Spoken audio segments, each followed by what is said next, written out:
I am two-time Golden Globe winner Jim Carrey.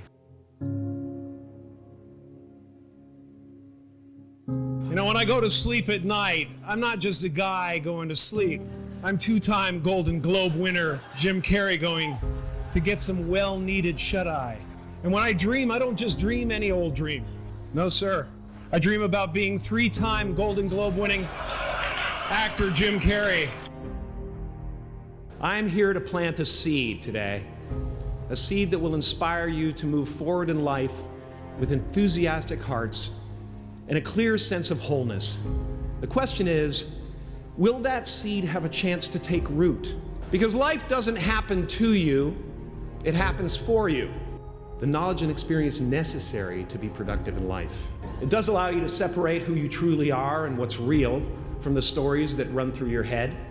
You are the vanguard of knowledge and consciousness, a new wave in a vast ocean of possibilities. On the other side of that door, there's a world starving for new ideas, new leadership. I've been out there for 30 years. Sometimes it's okay to eat your feelings. Now, fear is going to be a player in your life, but you get to decide how much. You can spend your whole life imagining ghosts, worrying about the pathway to the future, but all there will ever be is what's happening here, and the decisions we make in this moment, which are based in either love or fear. So many of us choose our path out of fear disguised as practicality. What we really want seems impossibly out of reach and ridiculous to expect, so we never dare to ask the universe for it. I'm saying, I'm the proof that you can ask the universe for it. And if it doesn't happen for you right away, it's only because the universe is so busy fulfilling my order. My father could have been a great comedian, but he didn't believe that that was possible for him. And so he made a conservative choice. Instead, he got a safe job as an accountant. And when I was 12 years old, he was let go from that safe job. And our family had to do whatever we could to survive. I learned many great lessons from my father, not the least of which was that you can fail at what you don't want. So you might as well take a chance on doing what you love. I watched the effect of my father's love and humor and how it altered the world around me. And I thought, that's something to do. That's something worth my time. My father used to brag that I wasn't a ham, I was the whole pig. And he treated my talent as if it was his second chance. When I was about 28, after a decade as a professional comedian, I realized one night in LA that the purpose of my life had always been to free people from concern, just like my dad. How will you serve the world? What do they need that your talent can provide? That's all you have to figure out. As someone who's done what you're about to go and do, I can tell you from experience, the effect you have on others is the most valuable currency there is. Because everything you gain in life will rot and fall apart, and all that will be left of you is what was in your heart.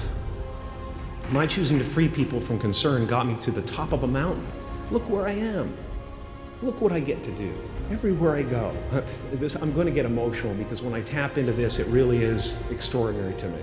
I did something that made people present their best selves to me wherever I go. I wondered who I'd be without my fame. Who would I be if I said things that people didn't want to hear? Or if I defied their expectations of me? What if I showed up to the party without my Mardi Gras mask and refused to flash my breasts for a handful of beads? But you guys are so ahead of the game. You already know who you are. And that peace that we're after lies somewhere beyond personality, beyond the perception of others, beyond invention and disguise, even beyond effort itself. You can join the game, fight the wars, play with form all you want, but to find real peace, you have to let the armor go. Your need for acceptance can make you invisible in this world. Don't let anything stand in the way of the light that shines through this form. Risk being seen in all of your glory. Painting is one of the ways I free myself from concern, a way to stop the world through total mental, spiritual, and physical involvement. But even with that comes a feeling of divine dissatisfaction. Because ultimately, we're not the avatars we create. We are not the pictures on the film stock. We are the light that shines through. I've often said that I wished people could realize all their dreams and wealth and fame, and so that they could see that it's not where you're going to find your sense of completion.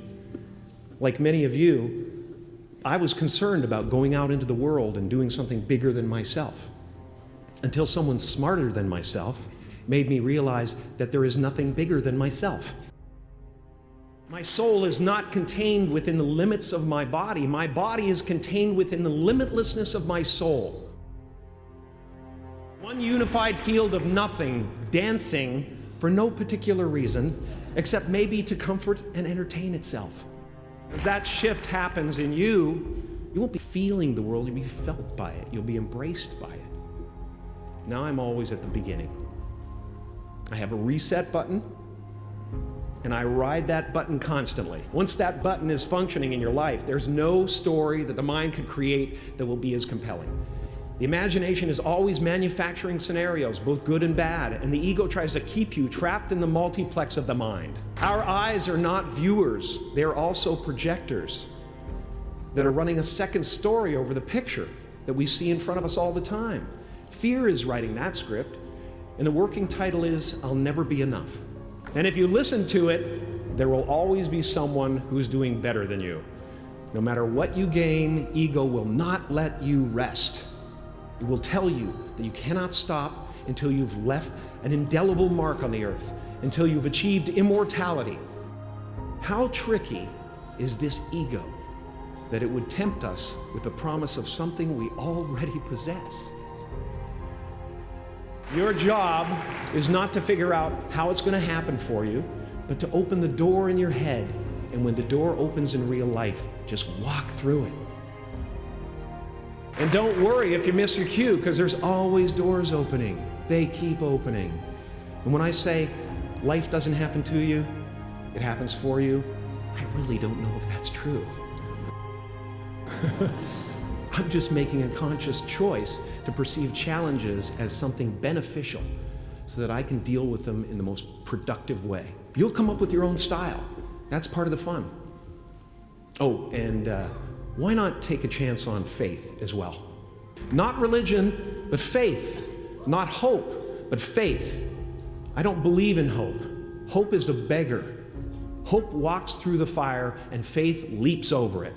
You are ready and able to do beautiful things in this world. And after you walk through those doors today, you will only ever have two choices: love or fear. Choose love, and don't ever let fear turn you against your playful heart.